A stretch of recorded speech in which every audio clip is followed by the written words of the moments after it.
Christine Brookins, and this is Connecting Our Community. I am here at Spectrum Fudge, and this morning I'm speaking with Roger Haney. Thank you for joining me. Oh, thank you for coming to Spectrum Fudge. So far, what I've seen is amazing, and Thank you. smells amazing, and tastes amazing as well. So thank you for having me. Right. I want to let our audience know, what is Spectrum Fudge? I mean, in the name it tells us a little, but let's start with that. Yeah, well, I like to say that Spectrum Fudge is a gourmet fudge and chocolate company, and we make the world's greatest products. We really do. It's made with love and it's made with passion. But the cool thing about us that I don't know if everybody knows is that we get our name because we employ individuals with special needs. They come to our factory and we teach them how to package and wrap and weigh products, and then they learn to grow and they help make the products. They assist in the fudge making process. They come do shows with me and they learn how to interact with the public and run a cash register and collect change and all that great stuff. So we are much more. We are sweets with a mission. I love that. I mean, the sweets are great, I'm going to say. Thank you. thank you. Yeah, the chocolate and the fudge are high quality, but it's even more to know the mission. So the mission then is employing individuals with disabilities. That's correct, yes. Are there any criteria for the people that come to work at Spectrum? You know, we started off being called, and we are still called, Spectrum Fudge. And in the name of Spectrum Fudge started because my wife and I have a son who's autistic, and we were looking for a place to provide him employment when he's older. And we started off with just bringing in individuals that had autism. You know, we prided ourselves being an inclusive workforce, and I remember thinking to myself, how inclusive are we if we're being disclusive, or exclusive is the right word, to all the other individuals that have special needs out there, and why are we not giving them a chance? So that's what we decided to kind of revamp ourselves, more of the spectrum of abilities. And we have individuals that come to us that come from the School of the Blind, every disability or ability that's out there. They come to our factory and they all are included and get that great working opportunity. I love that. Like you said, the spectrum of abilities. That's truly very important. Thank you. And I've taken a look around today, and what I see is there are no special accommodations in place. You're bringing in people that are here to do jobs, are you not? Absolutely. Yeah, so when we do have the School of the Blind, for example, we make it clear, and with all the new schools that come in, that we do not have, we're not an ADA facility. We are a factory in Penn Hills, and we make do with the space that we have.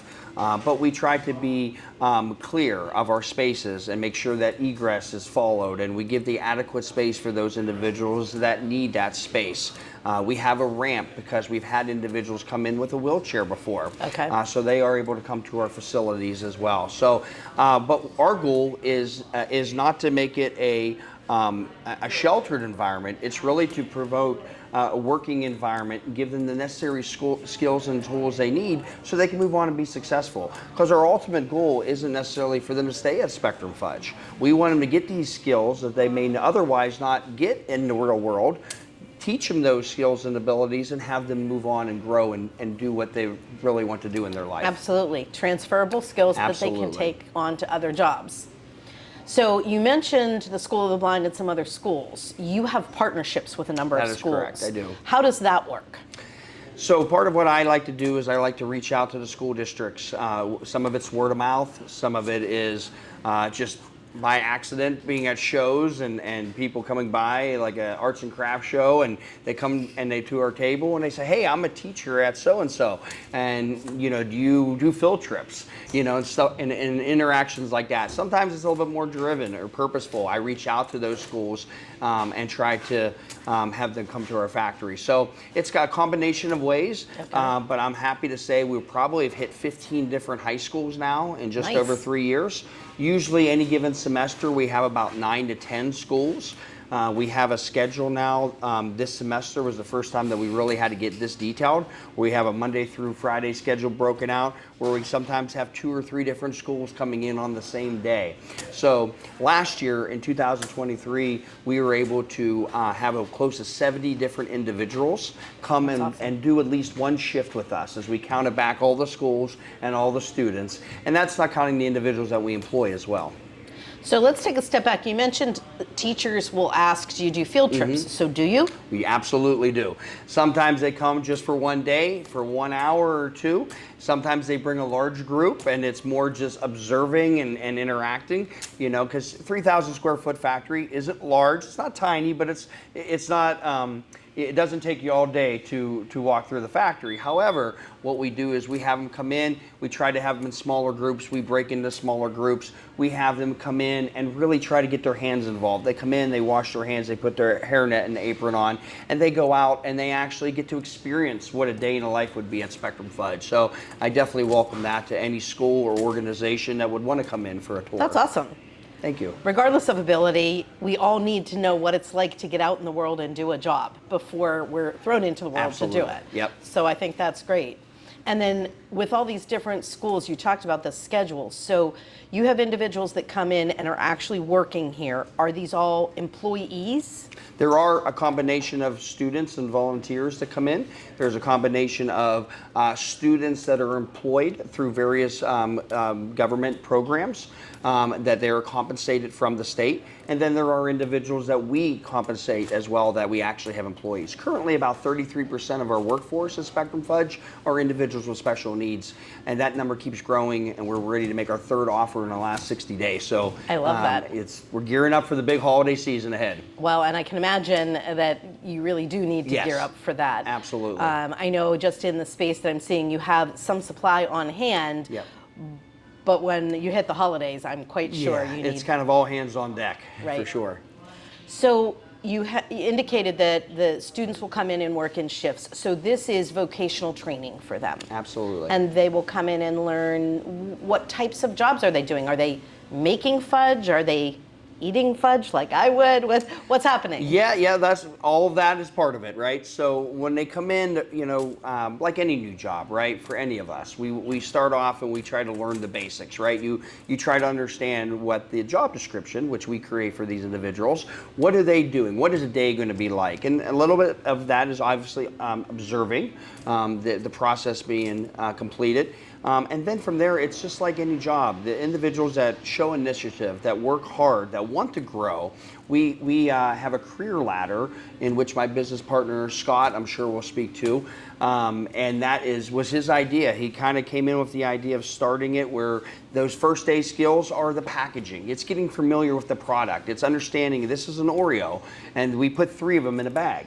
And which bag do we use? Well, we use this bag. Well, how do you do that? Well, you have your glove on and you put the Oreos in the bag. Well, then what do you do? Well, then you have to seal the bag. And we also have many of our, without having a storefront, we sell our products wholesale, actually throughout the state. And one of the requirements is we want to not only make sure we have our logo on it, but we want to have nutrition labels and we want to have Best Buy labels on the back. So that's also processes. So they kind of essentially create like an assembly line where they're learning to package, they're learning to seal that into our airtight food grade bags. And then from there, they're putting on the appropriate labels on the bag. And then from there, they're learning to count and package and make sure it goes on the right pallet. Sometimes we have trailers pulling up to pick up the product. Sometimes we have various carriers coming by to pick up the order. Sometimes it's loading it in my minivan and me taking it to a show. So each one's a little bit different and they learn those skills and abilities. And then from there, those that show that initiatives and grow, then they move on into actually helping make the chocolate. We had a student that was just here today in our chocolate room making our chocolate covered pretzels. So we teach them how to do that and we learn their skills, and it doesn't take long, right, in any of our jobs, right, where we learn where some individuals are better at some things than others, right? Absolutely. So it's learning the skills and the strengths that the individuals have and putting them to their best strengths. And then those that show that initiative and the skill, then they come over and they help us with the fudge process, you know, and they help us mixing the fudge and putting the ingredients into the fudge, you know, and safety first, because that's a very difficult job. And you want to make sure that we're following all those guidelines. Sure. And then we have individuals who want to be, they're very customer focused. They want to be out. They want to be in the community. So they come with me and they go to shows and they learn how to interact with customers. They learn how to make change. They learn how to use a touchscreen computer. And be honest, most of them know how to do the computer better than I do. So it doesn't take them long to pick that up at all. So that's just some of the ideas and stuff that happens at Spectrum Fudge. Well, and I know that socially it's great for them. I met a young man today, Matthew. When I asked him his favorite part, he told me talking to people. Talking to people. You know, and that's great because that's that interaction that takes them outside of the classroom, kind of gives them that real world environment, you know, and that's, I don't know, that's exciting to hear. I love when they say things like that. Yeah, absolutely, because you know they feel good about it. Absolutely. So let's take a step back to how this came to be. You mentioned in your own family you have a son who is diagnosed with autism. Correct. Is he working here now? A little bit. In fact, you know, the joke is that he's kind of the little CEO because he comes in and he has his iPad and he just sits in the office, props up his feet and plays on the iPad. And I say, hey, buddy, it's work time. But he's just turned 14 a few months ago, so he's just starting to get involved with it. When I ask him what he wants to be when he grows up, he says chocolate chef. Sometimes astronaut, but most of the time he says chocolate chef. So you know, he's aware of it. He loves it. He loves doing shows on the weekends with us. A lot of times on weekends, my wife and I and my daughter were doing shows, and he comes in and helps us. You know, he works with the customer and does all that great stuff. So he's getting there. But that is ultimately the goal because anybody out there who's a parent with an individual with varying abilities, it's easy to say, what is he going to do after he or she's done with school, right? How do we ensure him that he's going to have a place in the world? Right. So I was in a spot where I was in healthcare for a number of years, and I was a healthcare executive, and I decided that, you know what, I'm going to quit. I'm going to do what any reasonable individual would do, cash in all their retirement and buy a chocolate company. It seemed like the great thing to do, but we actually are 3 years old this month. Actually, congratulations. Yesterday, I think. Thank you. So we are just growing, and each and every year, and I'm excited to see as he's got a few more years of high school and how much more involvement he is. But in the meantime, we're having so much fun with all the other students that we get to partner with and young individuals that come on and work with us as well. But you're a profitable business also, aren't you? We are. So we are a for-profit company.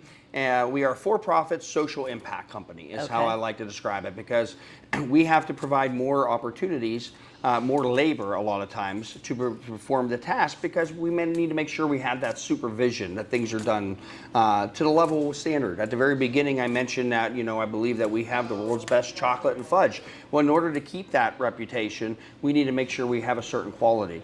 You know, I think that if your quality is not there, people are going to say, wow, what a wonderful cause. I'm going to buy that, or I'm going to do that fundraiser. And then they go, it's okay. You know, hey, at least we supported a good cause.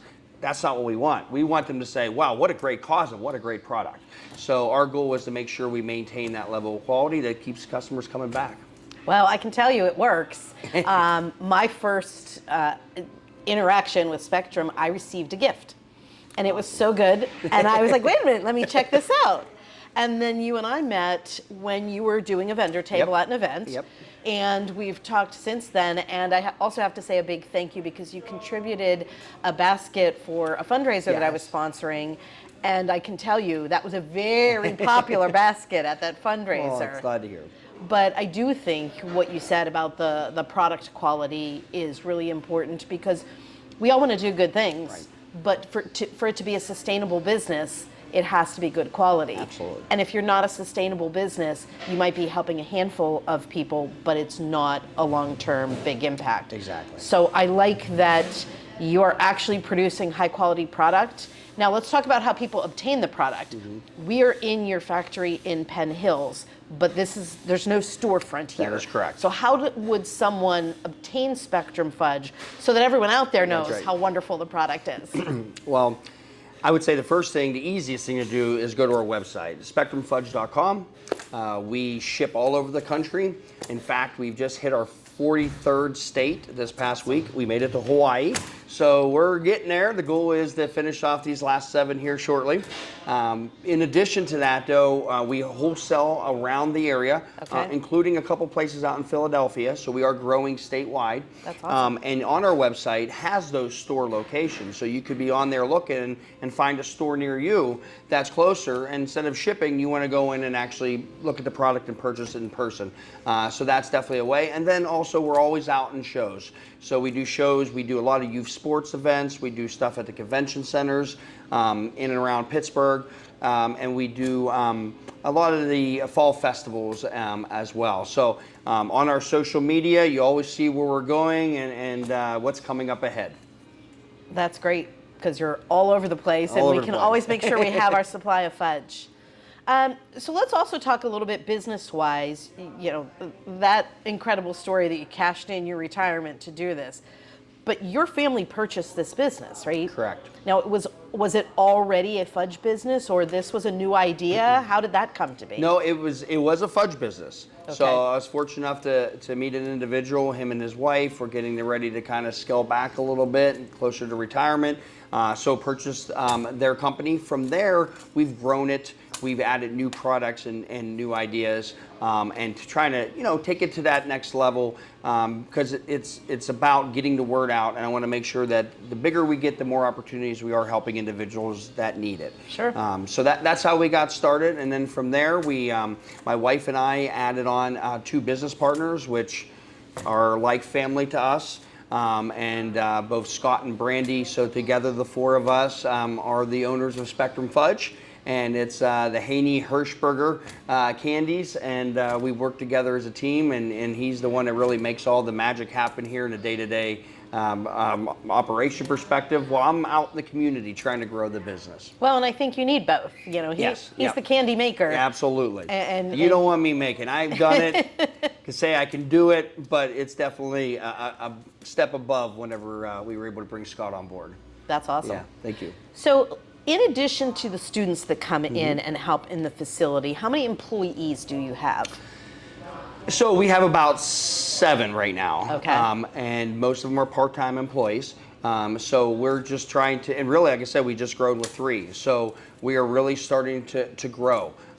So I'm hoping that number, I anticipate that number to continue to grow here over the next few months into next year. And, ultimately the goal is to not have any slow period during the year. Those in the chocolate business, you can think about the holidays, Sure. right? Valentine's Day, then it drops a little bit, then you have the Easter holiday, then you got Mother's Day, then the summer tends to slow down, and then you pick back up again in the fall. So how can we maintain that year-round business is ultimately our goal, and trying to find those shows that help us sustain that business. Well, and absolutely, and for the individuals that are coming here to learn to work, Right. You want them to maintain employment year-round. Absolutely, yep.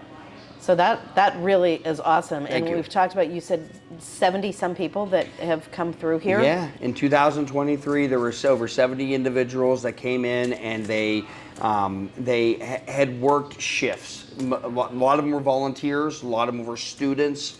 We also work with adults that are post-high school. Okay. With a great company called Transitional Options that come to our factory, and they get volunteer experience, and it's great having them come to our factory as well. So it's not just the high school kids, it's also adults with special needs. Okay.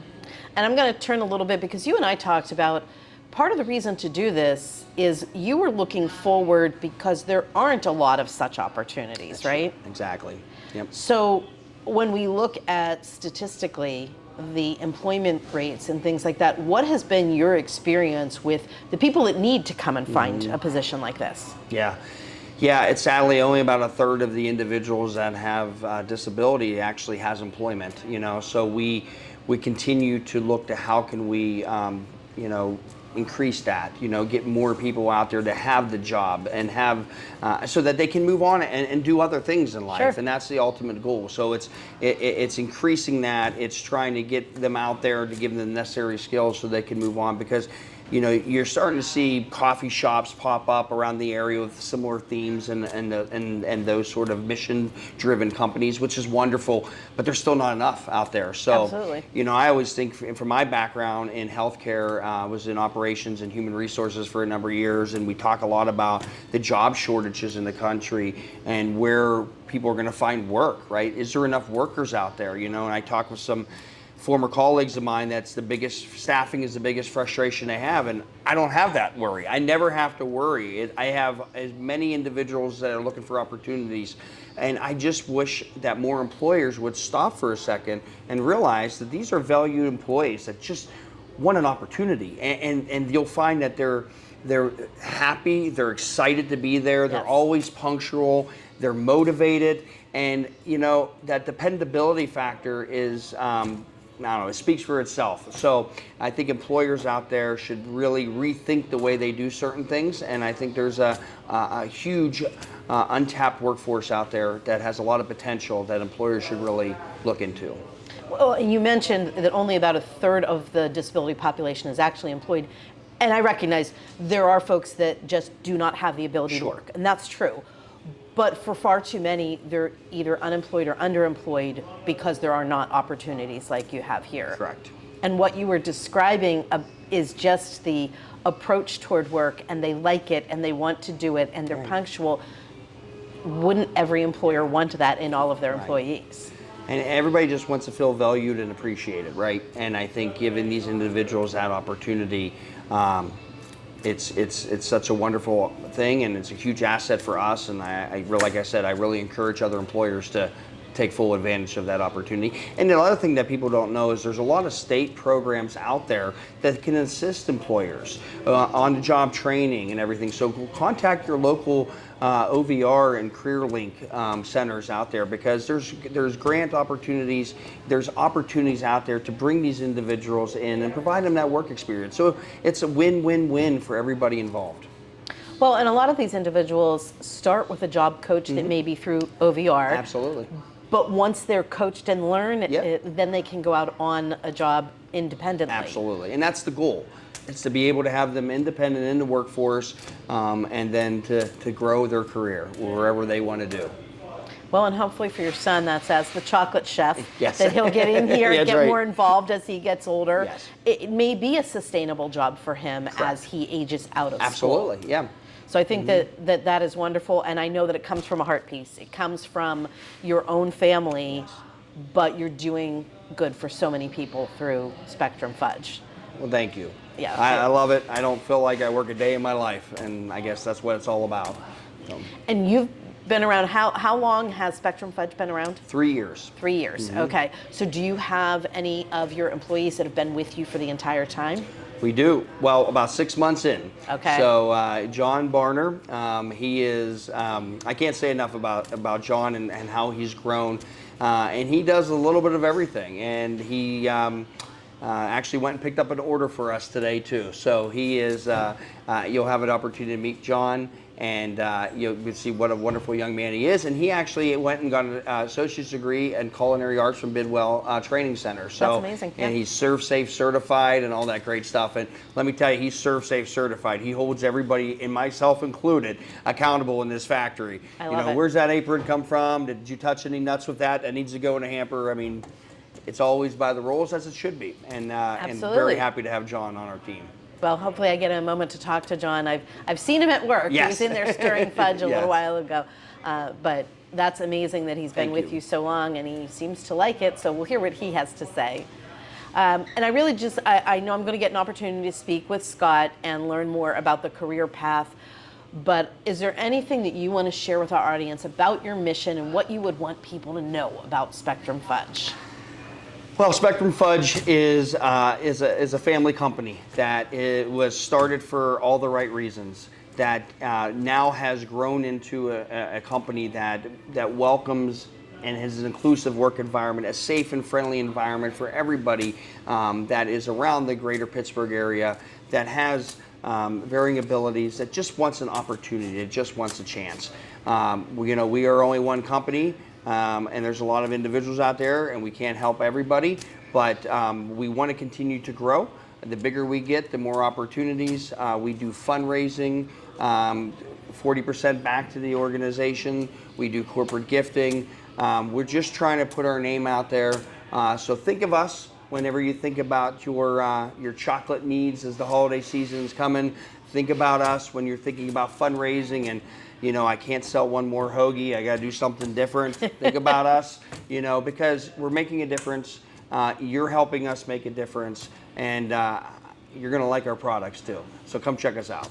And I agree with that. And hopefully the model that you are establishing can be then mimicked in other businesses so that these employment rates that we're talking about can change. Because there's no reason that people that have different abilities can't do the jobs, and some may prefer the jobs that others may not. So Absolutely. I enjoy the mission that you have. I enjoy the product that you create, and just the smiling faces around here. I really appreciate that. So thank you so much. Thank you. And thank you for coming here and seeing Spectrum Fudge. I hope you enjoyed your day. Oh, we will. Thank you. Thank you. I'm at Spectrum Fudge, and right now I'm speaking with the Chief Operating Officer, Scott Hershberger. Scott, thanks for sitting down with me. No problem. And I know this is taking time out of your busy day, but I saw you in there making fudge. You were stirring and adding and doing all the things, and that's got to be hot if nothing else. It is. In the summer, it's going to start cooling down now, so we're looking forward to that. Well, that's good. That's good. Definitely. So you were not alone in there. I saw you had a lot of help. Tell me how this works, that you get in here and you're making fudge, and how do you leverage the help you have? So John's our full-timer, so he'll come in and help me, and he bounces back and forth. There's certain cooks of the fudge where you're waiting for it to get to certain temperatures and everything. So John will walk in, help me get it started, get all the ingredients ready, and then he'll bounce out and do something in the chocolate dipping room. He'll come out here, slice fudge for another group that's coming in, and then he'll come back out when it's time to stir and to mix in the cold kettle, and he'll help out. Today, one of the students from 3BT was walking by and he wanted to stir the fudge, and he said when he first started, he goes, I want to do that. So I asked Brian if it was okay, and Byron started helping with the fudge as well. So it's one of those processes where you have to pay attention to everything that's going on, but there's time in between to get other things done around that area if you're focused on what's going on. And the students pop in, the last group that was here, we taught them how to stir the whole cold kettle and get everything mixed in, and take them through the process of what's going on. When they come in, they have a process of learning how to package, learning how to label and everything else. And we have a career ladder for the kids that if they're thriving through this, then we want to try to get them into the dipping room and dip chocolate. And if they're thriving through that, then they can come over and help with the fudge. So that's what the last group did, and I plan on doing with this group as well. So it sounds like you kind of have two roles. You're literally the cook. You're making the fudge, but it also sounds like from an operational standpoint, you're developing that path of how to keep things going and how to be efficient. Very much so. There's a lot going on at times, and you could see as today, there's a lot of groups that come in and out, a lot of volunteers come in and out. With 3BT, it's a paid staff through the state, and then we have our own full-time employees. So it's just trying to get everything in a process where it meshes well, and it goes in a systematic way that this is being done so they can do this, so they can do this, so they can do this. And it's fun to do, and it's fun to watch the kids develop as they go through what they're going through. So if you can take me through that, you have a new group of students coming in maybe for the first time, but they're here to do something. They're actually going to work with you. What would be the first thing that you would start with? We would give them to John, and John would take them around and he would show them the ins and outs of the whole entire factory, give them a little demonstration, a quick one at that, but just to give them an idea of what it's like to dip Oreos, what it's like to dip pretzels, what we do, how we do the sprinkles, how we do the drizzle. And then he would show them the safety and sanitation rules, and show them how to don and take off their aprons. If they're wearing an apron that they're doing an allergen fudge, they have to change them out and everything. So he's very detailed with all of that stuff. So we send them through with John, and then basically start them out at labeling, packaging, and that can be anywhere from just starting to package the products, and then it gets passed down the line to where it gets labeled, and then it gets passed down the line to where it gets sealed. And then pretty much in a couple days, they're doing that whole process. So like the group that comes in today, 3BT, each batch of fudge will cook anywhere from 10 loaves to 12 loaves of fudge. So John will come in the morning. We know that this group here can pound out about 17 loaves during their shift here. So John will slice 17 loaves, they bag them, seal them, and then we stack them for the other group that came in. News Story comes in. Some of them are, they need one-on-one and everything. So they'll label, and they'll get the labels on, get the best by dates on, and then they get put back in the loaves, and then they get shelved right here to get ready to go. And that process extends over all of the confectionery items, the pretzel rods being packaged, the bark being broken up like you saw today, and just any of that process, just trying to make sure that there's one to lead into the other, because if not, then it's a mess when everybody comes in. So it's a daily challenge, which makes it nice. It changes every day. So let's take a kind of a step aside. What is your background? Well, I used to build custom homes, and then I was diagnosed with a real rare autoimmune kidney disease, and that put me down for about 7 years, and then it went into remission. So, but during that time, my mom used to always cook at home. We were a hunky family, and she would cook for everybody, but she used to do chocolates, and she used to do couverture chocolate, temper it, and everything, and just do basically the nut clusters, coconut clusters, things like that. Well, I started to take that to the next level and started to learn how to do molded chocolates, started to learn how to do ganaches and everything. And then when Roger probably told you the story, he moved back to Pennsylvania from Florida. He worked with my wife down there.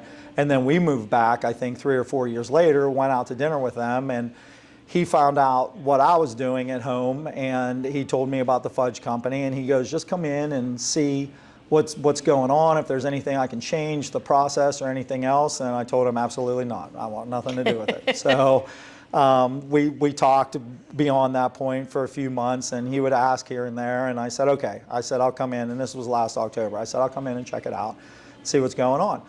So I came in and just saw the system they were using and everything, tried to help them out with the cooks, and started to get into that process. And then I started to be around the kids. It's the heart piece. I know that it is.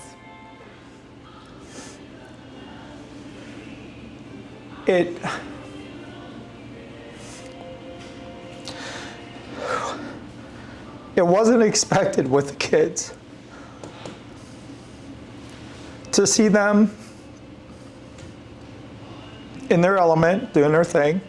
And I came in to focus on one thing, and that was all. But then I started to hear how the coaches work with the kids and what they're doing and the process that they do, and started to learn what OVR was and how 3BT helps out these kids in the area and what happens. And seeing them progress throughout, That's what got you. Yep. That was Scott. Yeah, you told Scott no, and you came in to see about the fudge. Yep. So and then you saw the mission. at the same time, I was doing these custom bonbons at home, colored with custom ganaches in, and I was going to start my own home business, just doing custom chocolates for weddings and different things like that. And I was here a lot, and I was just helping Roger get through the process, try to get a system going, make things systematic, get things standardized. And being with him, he's in and out. He's into Pittsburgh 3 or 4 times a day. He did everything he could to get it to where it was. And I'm here, and I'm like, I don't know how this is even possibly working for him because of how much he had going on. So one of the hardest workers I know, and he's the other part of it. So from that point on, I'm helping, I'm coming in, and I was getting to the point where I talked to my wife and I said, babe, I said, I still want to do my thing at home. That was like my remembrance of my mom and, and her legacy and everything. Granted, it was like on a much different level than what I was doing it, but I learned it from her. So I wanted to move forward with that. And I said, I'm going to have to talk to Roger and just tell him that I'm getting to the point where I'll teach somebody to do what I'm doing here, but I want to get back to this. And we saw them at the craft fair at Monroeville, and we were behind the table talking to them. And Roger and I were talking. I was just getting ready to ask him to go to lunch so I could talk to him and tell him what was going on. And he looks at me and he says, do you want to buy in? And I said, absolutely not. I said, it's just, nope, I don't want to have any part of business anymore or anything else. And we left, and my wife looked at me and she said, are you sure we don't want to buy in? She goes, if you think about it, I know you didn't want to do business anymore. She said, but the 50% of what you do not like dealing with in business, Roger loves, and the 50% that he doesn't like dealing with, you love. And she goes, you guys haven't had one point of contention the whole entire time you've been there, and we haven't yet to this day. And it's just, as much as business is wrong for friends and family and everything else, this was perfect. So we discussed it for a while, and we decided that we were going to move forward with it. So very happy we did. That's an amazing story. And I can tell you came from one place and ended up in another. Yeah, just and here you are. Timing in life, and it just worked out that way. And you've developed this career ladder. You've really looked at the processes, and not to mention your own background with candy. Yes. Yeah. You bring a whole nother level. Yeah, and with him, if I said, Roger, here's a chocolate dip rock, I bet you this would sell. He'd take them out and be like, okay, he trusts anything that I do here, and I trust anything he does on the outside. So That's amazing. it's a good partnership. Every business should operate like that. Definitely. And I'm so glad for you guys that that's what you have. So I'm almost afraid to ask, but what is your favorite part of it? The kids, just seeing how they progress throughout the entire thing. And that's where I talked to him and I said, we need to do like a career ladder. And with being with my wife, hearing all the hospital stories and everything else, as soon as I said it to him, he was in the same background. So he's like, yeah, that's perfect. So we came up with a career ladder that progresses them through even in a short time. And it's an accelerated thing that if they're ready to go, then we don't want them to just be here packaging and labeling all day. If they can move on to something different, then we put them into something different. I mean, you saw today, one of the kids that came in, we sent him right in the chocolate room. He's in there by himself. Like he does perfectly well. He's autonomous. And there's another one that will be coming in shortly. He goes right into the chocolate dipping room. The last group that was with 3BT, if Brian got caught up in traffic coming through Pittsburgh, they'd be waiting maybe 5 after 8 or so. They'd walk out and start doing what they usually do every day. Don't have to say a word to them. It's just that they really thrive and they do the best that they can do, and they're focused on what they do. So, And these are all individuals that are receiving special education services from a school in the area. Yes. Because you have multiple schools. yes. That's really impressive. And I see and I hear from you this career ladder, they're learning transferable skills that as much as you enjoy having them here at Spectrum Fudge, sounds like you're teaching them stuff that they can take into a career elsewhere. We're trying, and it's just like with the last group when I told you that they were helping with the fudge and the cold kettle. So I brought one of the students over and told him, this is what you do, this is how you do it, and this is what we want to achieve at the end. So then when he was done, I said, well, this kettle weighs about 75 pounds now, 80 pounds. I said, you want to help pour? And he's like, yes. So we poured all 10 loaves. So then the next batch that was coming off, when it was time to mix that cold kettle, I brought one of the other students over, and then I brought the first student over, Colin. I said, teach him how to do it. And so he showed him how to do it and took pride in doing it. And then the second student and I poured that batch. And I told them, you see it, do it, teach it. Or do it, see it, teach it. So, And that's what they're doing. Yep, they and are. that gives them a feeling of worth also, that they're teaching somebody else. That's amazing. I think the model needs to be replicated in different businesses because you've got people that like coming to work and like the work they do. Yeah. I think they like being around the candy. and the Well, heck chocolate. yeah. Heck yeah. Yeah. I'm not getting out of here without some. You have your pick. There's a lot here. so. There truly is. So what do you see as next steps?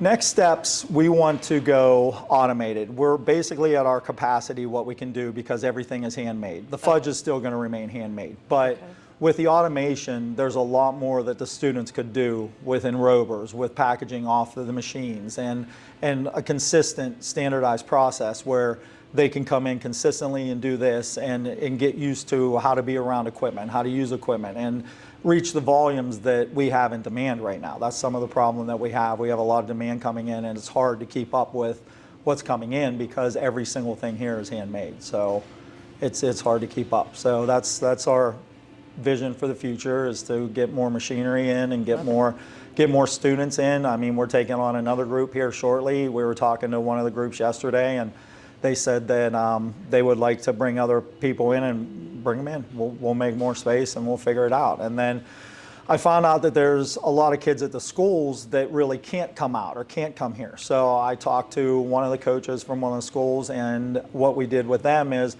I said, here, take a box of our bags, of our packaging material, take some labels, take some logos, and if they put this here, they put the logo on the front, we can use those for our pretzel rods or Oreos or whatever. So that gives them some purpose as well when they can't come out of the school. So Love that idea, because being able to spread it, and I talked to Roger about the employment rates, and it's only about 35% of people with disabilities that are employed at all. And out of those, many of them are underemployed.